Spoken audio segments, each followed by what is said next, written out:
Hello మామూలు ఏదో ముచ్చట పెట్టుకున్నాం. Like, share and subscribe to movie maverick. ఈరోజు మన టాపిక్ వచ్చేసి కల్కి టీజర్ రివ్యూ భయ్యా. టీజర్ ఎలా అనిపించింది అంటే నాకైతే చాలా బాగా నచ్చింది భయ్యా. ఇప్పటిదాకా అటెంప్ట్ చేసిన మైథలాజికల్ ఫిలిమ్స్ అన్నీ మనకి ఇప్పటిదాకా రిఫరెన్సెస్ ఉన్నాయి. అండ్ ప్రీవియస్గా కొన్ని వర్క్స్ చూస్ చేశారు. బట్ కల్కి అనేది ఓన్లీ బుక్స్లోనే ఉంది భయ్యా. ఇప్పటిదాకా ఎవరు సినిమాగా చేయాల. సో ఇది ఖచ్చితంగా మనకు డిఫరెంట్ అటెంప్ట్. దీన్ని నాగశ్విన్ ఎలా హ్యాండిల్ చేస్తారో అనిపించింది.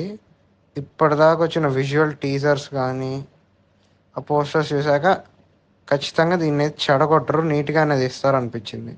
ఇంకా టీజర్లో నాకు బాగా నచ్చింది అమితాబ్ బచ్చన్ డీఏజింగ్ లుక్ భయ్య.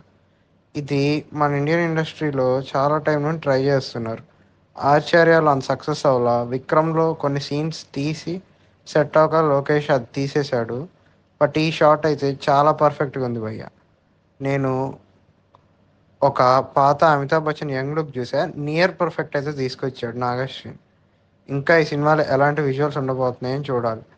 అండ్ ఫైనల్గా అమితాబ్ బచ్చన్ గారిని అశ్వత్థామగా రివీల్ చేశాడు. సో ఖచ్చితంగా ఆ షాట్ చూశాక నాకు పాత మహాభారతం రిఫరెన్సెస్ కూడా ఉంటాయి అనిపిస్తుంది సినిమాలో. చూద్దాం ఇంకా ఎలాంటి సర్ప్రైజెస్ ఉంటాయో. ఇంకా మోస్ట్ అవైటెడ్ ఈ సినిమా రిలీజ్ డేట్ భయ్య మోస్ట్లీ జూన్ కానీ జూలై కానీ ఉండొచ్చు అంటున్నారు.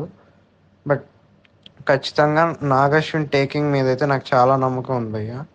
విఎఫ్ఎక్స్ అండ్ స్టోరీ కనుక సెట్ అయితే మరొకసారి Prabhas box office strength India మొత్తం గట్టిగా వినపడబోతుంది. మైథలాజికల్ సబ్జెక్ట్స్ ఇప్పుడు మనకు నార్త్లో కూడా బాగా చూస్తున్నారు. అండ్ ఫ్యూచర్ టెక్నాలజీని వాడి మైథలాజికల్ సబ్జెక్ట్ కనుక ఖచ్చితంగా చాలా డిఫరెంట్ ఐటమ్. చూద్దాం. ఓకే మామూలు బాయ్.